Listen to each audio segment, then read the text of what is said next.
Brilliance Audio presents Emily, Gone by Bette Lee Crosby, performed by Donna Postel. Big Sound kept the exact location of the music festival under wraps until 4 weeks before it was to take place. Then the posters went up. Sadie Jenkins was just leaving the post office when she spotted one tacked to the telephone pole. She stood there for a full minute, studying the sign, with her eyes narrowed and her shoulders squared back. Then she snatched the poster off the pole and stormed across the street to Sheriff Wilson's office. "How dare you allow such a thing in Hesterville?"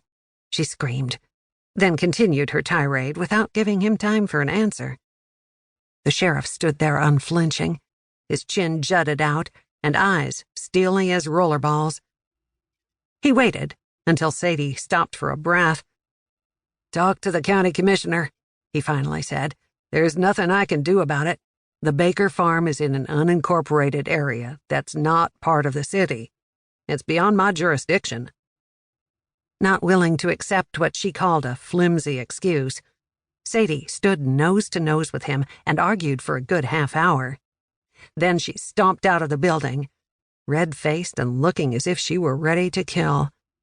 "Just you wait," she hollered back. "Come next election, I'll see you ousted or die trying."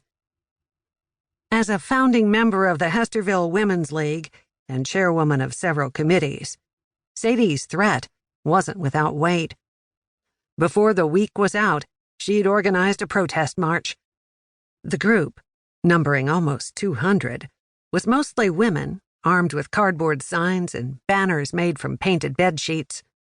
They marched along Main Street, came to a stop in front of the sheriff's office, and stood chanting, "Stop the music, send the hippies home."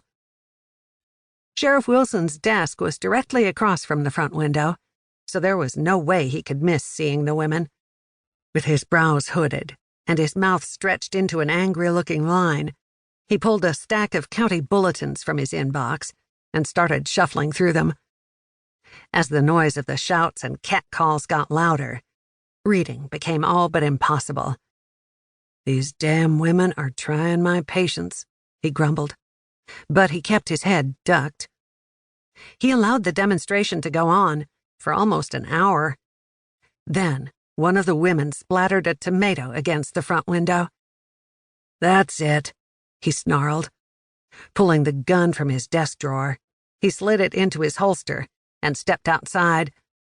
"Okay, ladies, I've been patient long enough," he announced. "It's time for you to stop this nonsense and go home."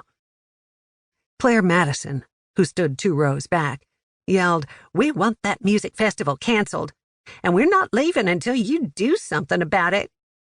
The sheriff again tried to explain that Harold Baker's farm was outside the city limits and beyond his jurisdiction. But before he could finish, several of the women began hooting, and someone, too far back to identify, yelled, "We're not buying that hogwash." Sheriff Wilson gave a flat-eyed grimace, making an obvious show of his irritation. "Enough," he shouted. "I want this crowd disbanded and out of here right now. Anyone still here in 15 minutes will be spending the night in jail." "You can't intimidate us," Sadie Jenkins yelled, then pumped a defiant fist in the air and turned to the crowd. "Right, ladies?" Standing in the center of the row, Claire gave an affirmative nod and echoed Sadie's cry. Not backing down, the sheriff folded his arms across his chest and fixed his eyes on Claire's face. "You might want to rethink that, Mrs. Madison. That tomato attack is considered assaulting an officer of the law.